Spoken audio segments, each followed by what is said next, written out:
Jeff Fuller with you again. Jay Fuller Interviews on YouTube, the Facebook group, Instagram, and Twitter. Jay Fuller Interviews. You can subscribe there on YouTube and follow all things at the Facebook group, Jay Fuller Interviews. This is also becoming a podcast, the Backfire Podcast on Spotify. Subscribe to the Backfire Podcast on Spotify. But we have a great interview coming at you tonight. This is Ian and Cunningham. Ian, how are you?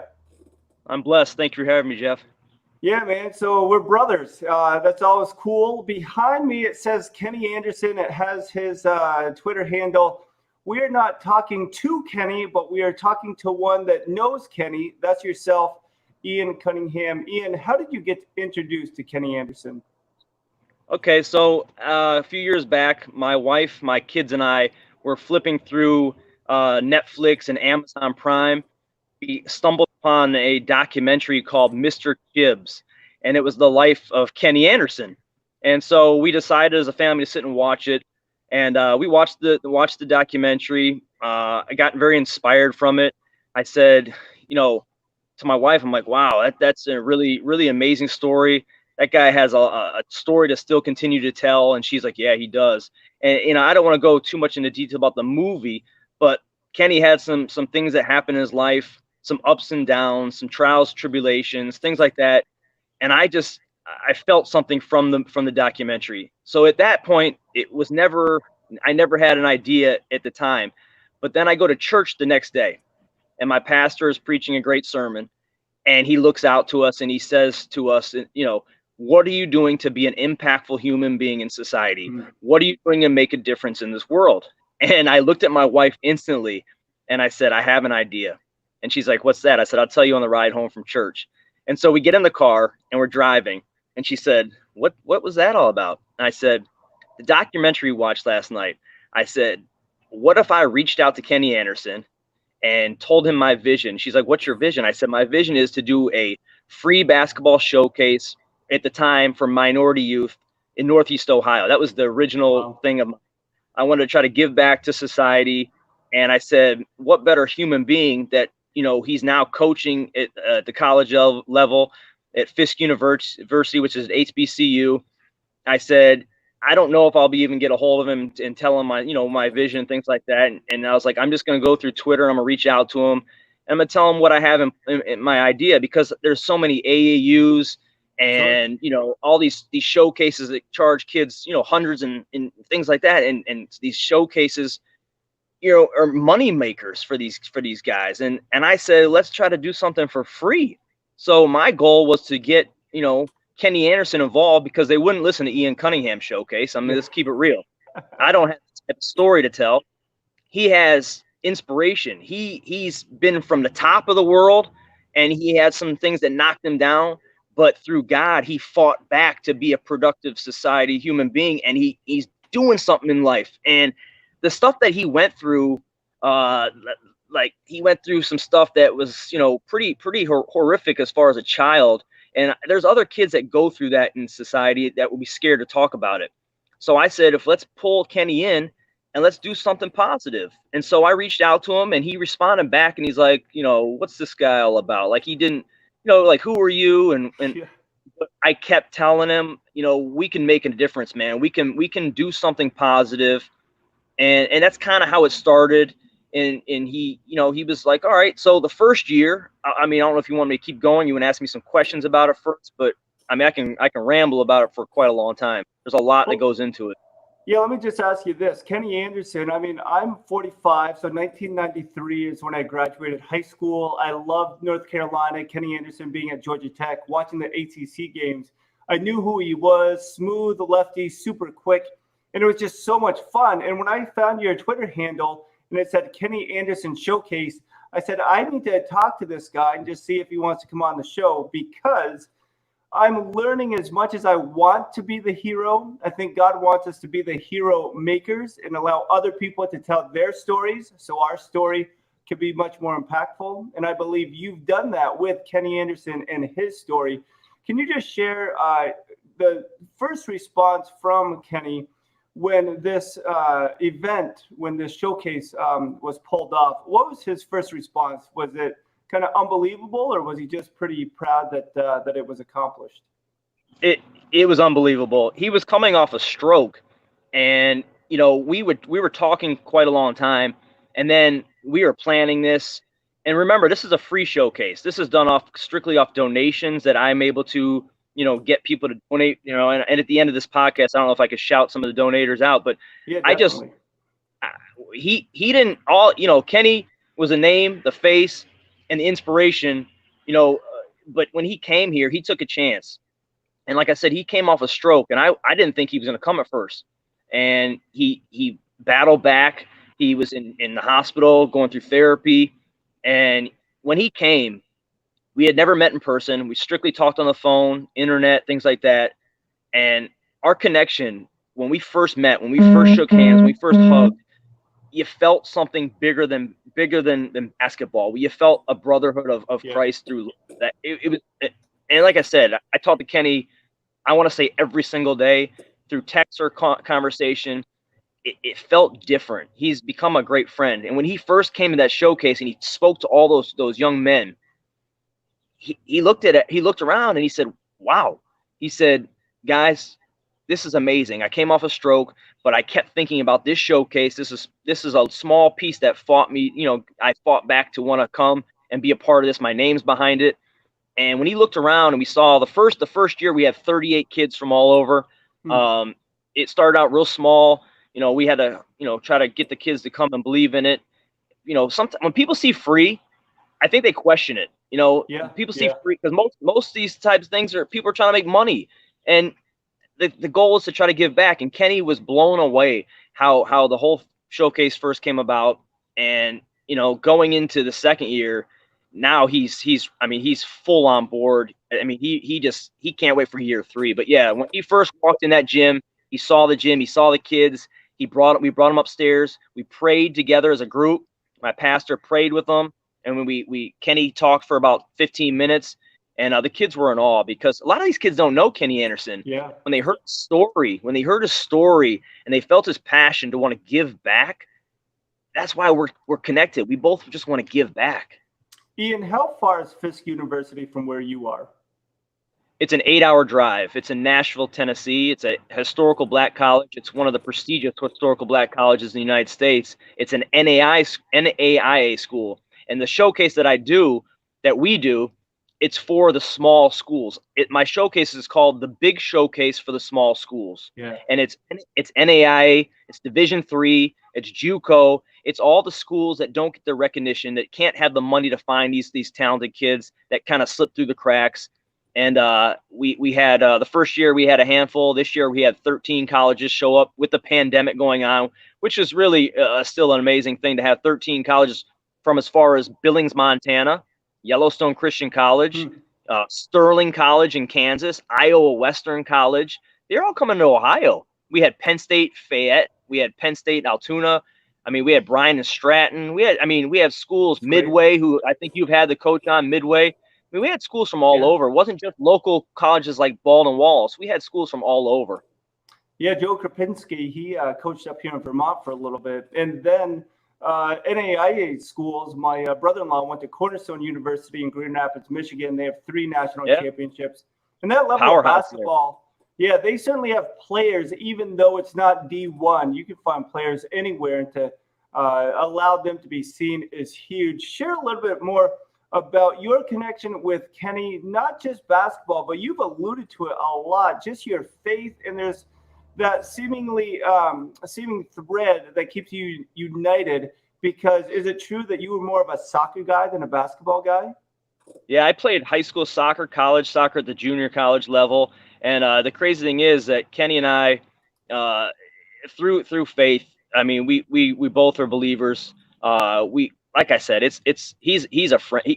He's I wouldn't say a top friend of mine. And over the past years, I've developed that type of friendship where I don't see him as I never did. I never saw him as Kenny Anderson, the star, the basketball player. I wasn't a basketball guy like that. I liked Mark Price growing up because I was a Cleveland guy, but I was never a huge, I didn't know the history of Kenny Anderson. And it's refreshing to know that I'm knowing him on a personal level, because so many people get like Kenny Anderson this, he's a way better human being than he is a basketball player. And he was an all-star.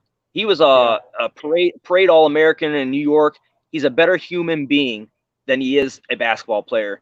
And I do believe the bond through Christ has really brought us together as family. I mean, he calls my kids, talks to my kids on the phone, talks to my wife.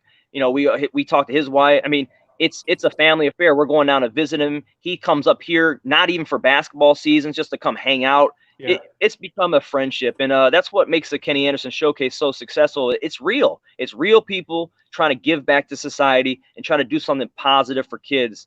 And like I said, we had 51 kids this year. We had 38 the first year. We're going to 64 next year.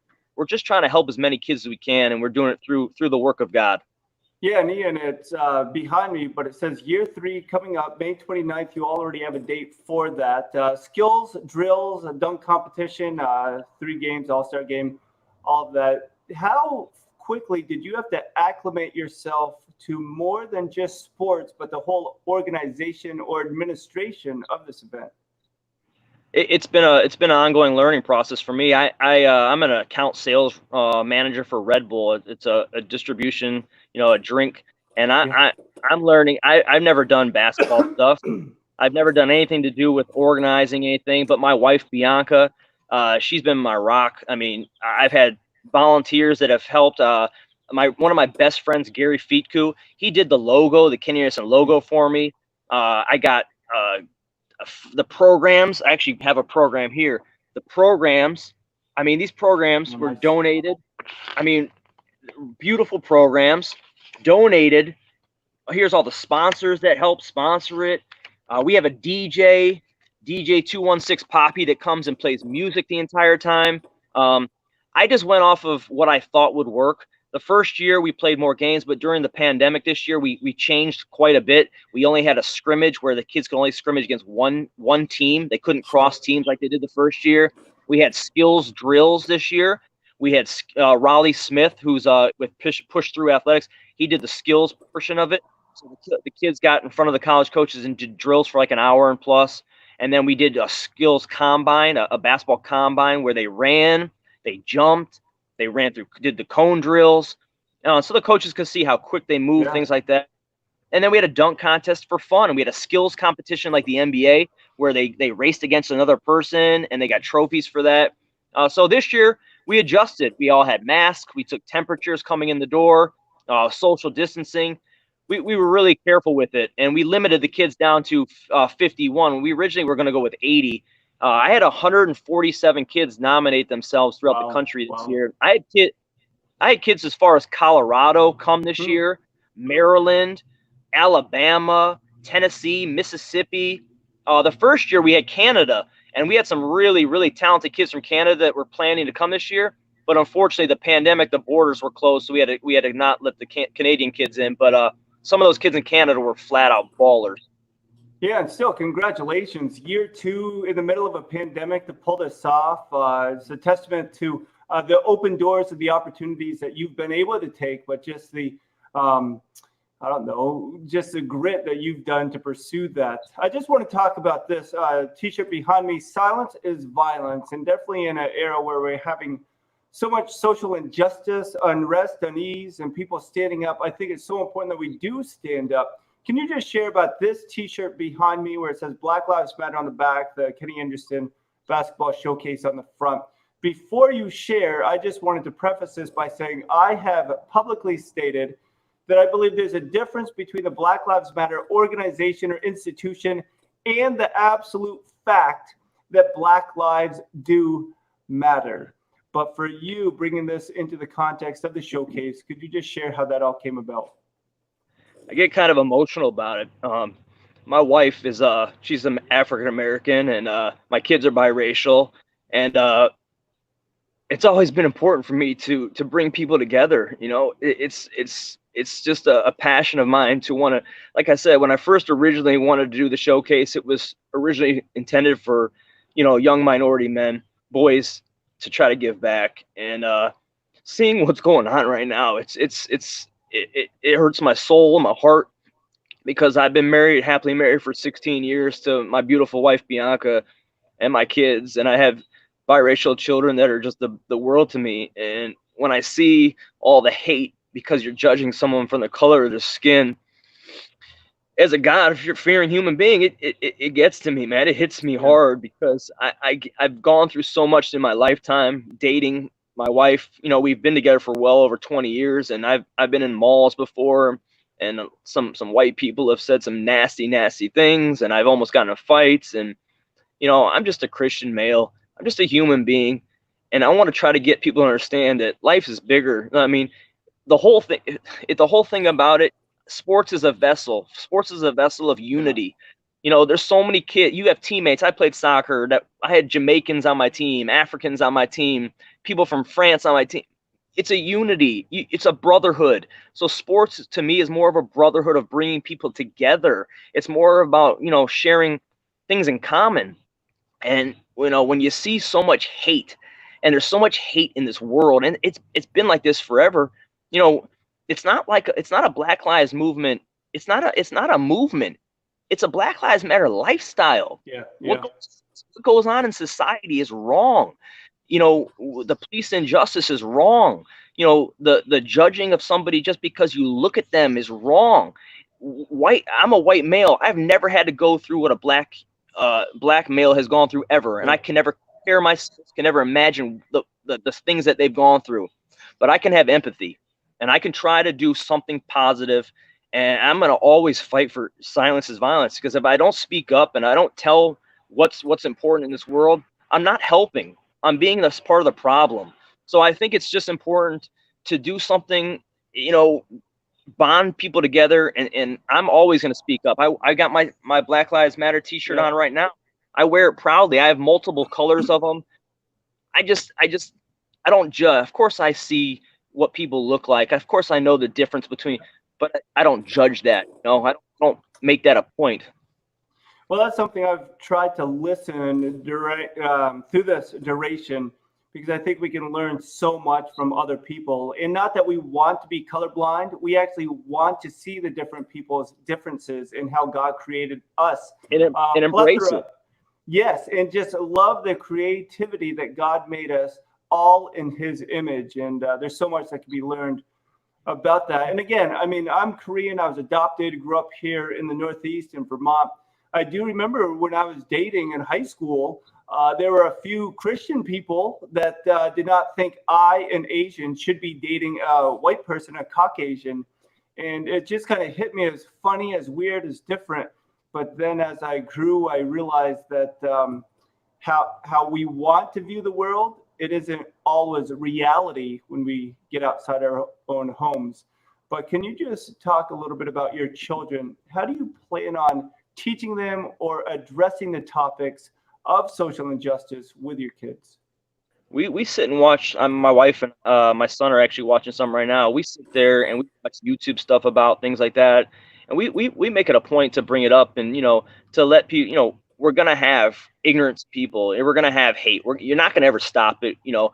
But if you can teach your kids that it's important to kill them with kindness, you know, let them Yeah, know yeah, that, you know, but as much as people don't like that, you know, and if you can kill people with kindness and let them see the good in you every time, instead of fighting back with the, you know, the remarks and things like that.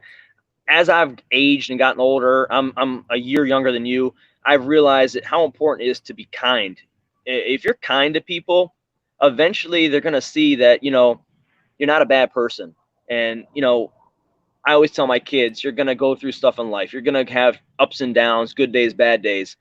But if you can remember, you got a loving family at home, you have a good circle, a good support system, you know, people that love you, then at the end of the day, you can't worry about that. You have to be comfortable who you are inside and be a positive person and make an impact. And don't be scared to speak out and speak up.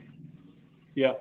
No, that's so true. And congratulations on the showcase, completing the second year, preparing for the third year. Here's a picture behind me, Kenny Anderson doing some X's and O's, but with a mask on. How much of an adjustment was the pandemic for you personally, not just with the showcase, but how did you have to pivot with this pandemic? Well, with the showcase, I had to pivot by, like I said, limiting getting the crowd limited on guests, getting the temperatures checked, giving the social distancing, masks, everything like that. But on a personal level outside of it, my life really hasn't changed too much. I'm out and about every day. I haven't stopped working once. What I do as soon as I get home, I just take off all my clothes, put them in the washer, and wash them. Yeah. But as far as the pandemic, as far as the showcase, I had probably 30 colleges that were coming. Obviously, with a lot of schools closing, that changed. But one great thing about the showcase, multiple kids have gotten scholarships already from it, multiple. And a lot of kids are on the radar from those 12, 13 coaches that were there. All of them had kids they're going to recruit now. And that's because we had 2021s, we had 2020s. So some of the 2020s got picked up. 2021s are getting recruited. And we had a few JUCO transfers that are actually going to be going to school. So it was if you can affect one kid, if you can change one kid live, then you've made a difference. And we've done that over and over and over in the 2 years. So, it's worked out really well. Yeah, again, this is Ian Cunningham, Kenny Anderson Showcase on Instagram. So a real life question I want to ask you, and it's not a gotcha question, it's just as believers, we face this. Your first year was a success. Your second year, you had players from all over. It seemed to be bigger and better. And then I can see how you may have thought, man, God is really growing this. And then the pandemic hits. Or as people tell me, how can you believe in a God that would do this to you when things were going so well? So I pose that question to you. Do you blame God, or do you get frustrated with things not going as you had planned? No, I don't. I believe that, God puts speed bumps in front of us to help us grow and become better human beings, gives us different obstacles that we have to go around to improve ourselves as human beings. People are going to come and go in our lives. Things are going to change all the time. It's all part of God's plan. I'm going to tell you this, because of the pandemic, I was able to connect with some fellowship of Christian officials. And I have some huge plans for next year showcase that I would love to come on and tell you about in the future. It's gonna blow people's minds away. Fellowship of Christian officials, they're in it for what it is. They're in it to help kids. They're free. They don't do it for the money, obviously. They do it for the 98%, 97, 98% of kids that aren't going to go D1 or NBA and all that. And we have something in the works right now. I don't want to say it yet because I haven't officially signed off on it and locked it in. But we're going to be making huge impacts on these kids next year with this officials of Fellowship of Christ. And I can't wait. I mean, so I use that to tell you that because a pandemic hits, you adjust, you move around, and you make things work. And year 3 is just going to be epic. Well, then, not to get too spiritual or over spiritualize things, but if we truly believe God has a plan, then he has a plan. So whether we're going through a pandemic or we're planning a year in advance, he's going to make those connections as long as we're obedient and follow him and do what he wants us to do. So a question about basketball and playing, and that's just with a bubble. People are saying without fans to drown out some of the conversation, we will say, taking place on the court, how do you live the spiritual in the everyday practical of setting the example when there is trash talk, when there is probably some vocabulary, mostly English, that might not be appropriate? How do you just try to bring in God to everything you do, even the practical things of getting upset or being a part of pretty intense competition? The one great thing about our showcase is that you didn't hear any. We start out, like I said, bringing God into it. We talk about that. These kids at the showcase, you didn't hear one complaining kid, one argument. It was all positive, no high fives, more fist bumps. But what a really big part of it is I brought Smush Parker, who you see in the picture right there. Yeah. Smush Parker is a Christian brother of mine, and I guarantee he'll come on your show and you will be blown away by his. Yeah, you'll be blown away by his story. But we brought Smush Parker this year. He's a great friend of mine. I've known him since 2002 when he was a rookie with the Cavs. He came in, he sat there for about 40 minutes and gave a testimony, and he broke down. He even shed some tears. And he told a story about life and about who he is as a human being and what basketball is. And like he said, it's bigger than basketball.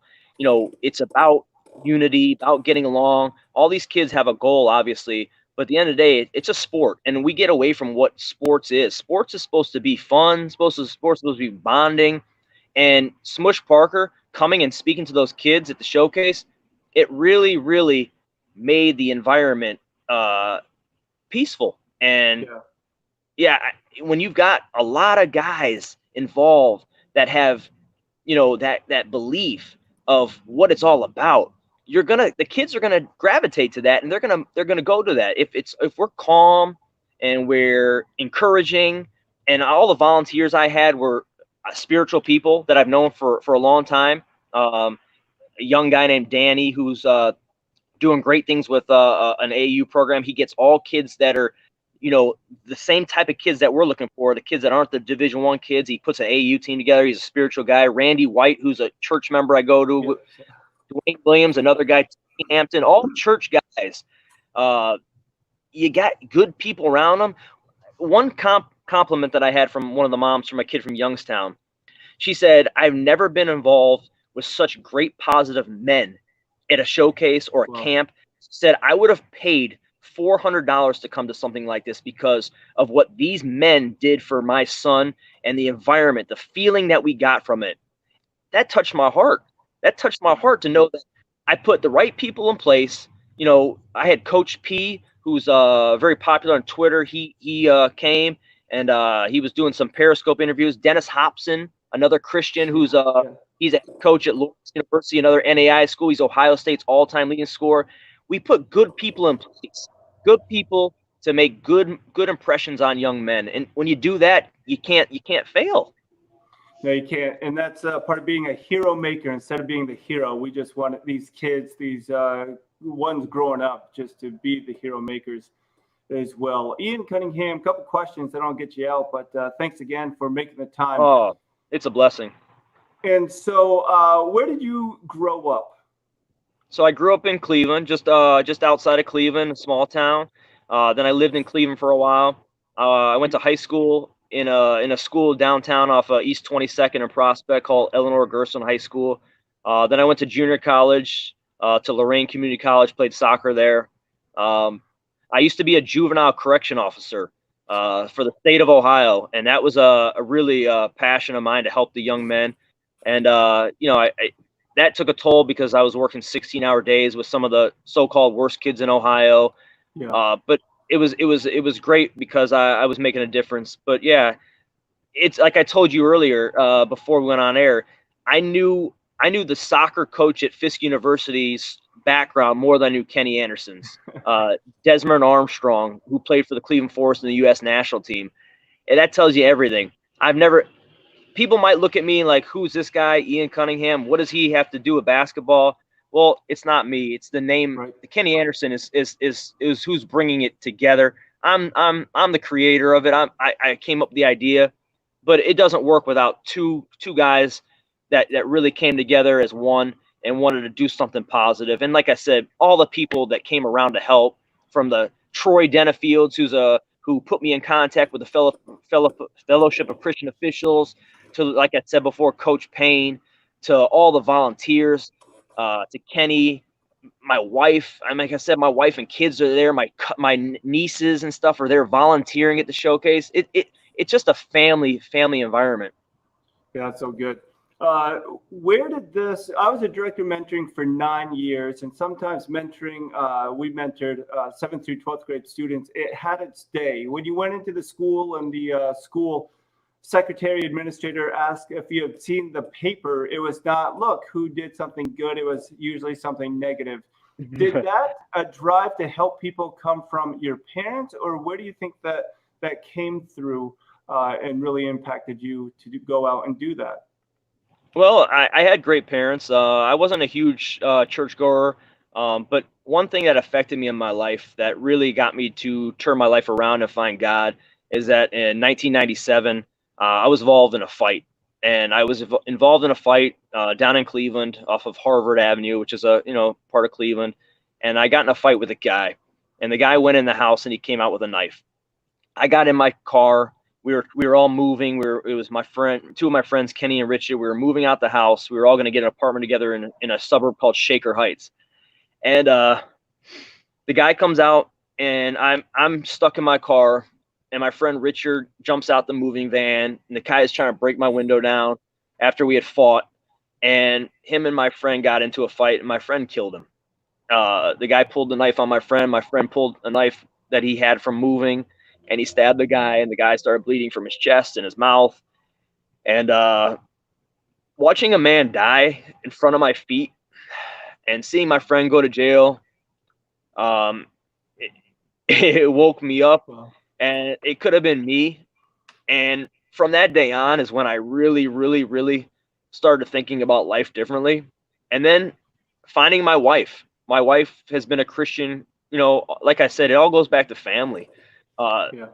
My wife came into my life just after that, and we would go to church together, and I started getting more and more and more involved. And that's, when you see so much stuff in your life and you see all the bad, it makes you realize you're doing something right to survive some stuff and Right. come through it. And you got to turn and say, why is this happening? Well, it's happening because of God. It's happening because God's blessed me in so many ways. So many ways God's blessed me. And when I found I found Christ, and I when I got baptized, it really turned my life around for the better. Ian, how old were you when that happened? In 1997, well, I was born in 76, 86, 96, so I was 21 years old. Wow. Wow. Yep. Now, a lot of people talk, and I typically save this for the church YouTube channel, but I'm just going to ask you this. Typically, people will either blame God for different events and walk away from Him, or they just desperately pursue God. What has your journey been like since you were 21? It's been a constant pursuing God, constantly trying to find the way to please Him. I make mistakes daily. I'm human. I offend people that I'm close to, and they get mad at me because I tend to speak how I feel, and let them know if something's going on. And life is a constant journey. Life is full of ups and downs. I don't have a huge circle of friends. As I've gotten older, when I was younger, I had a lot of friends, and as I got older, I've really gone away from that, and I've kind of kept my people that are more like-minded with me around, and that's really made a huge difference in the way I go about life. When you have like-minded people, I'm going to talk about God. If you're next to me, I'm gonna preach it, because that's what we're supposed to do. It's our job to be the branch, be the hand of God, to try to bring anybody we can along with us. So I'm gonna constantly talk about God. I'm gonna constantly try to make you be a believer. But at the end of the day, I'm human.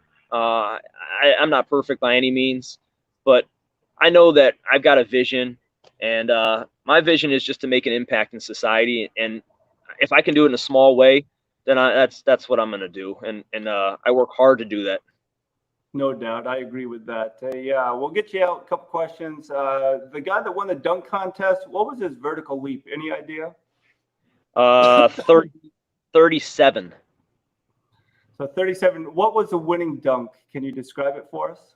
Yeah, he jumped over a 6'4" and a 6'3" kid. That was the last dunk, and it's actually, if you go on my Kenny Anderson showcase page, or there's a group that you can follow that does all our video stuff. It's called Next Generation Sports Media. They came Okay. out.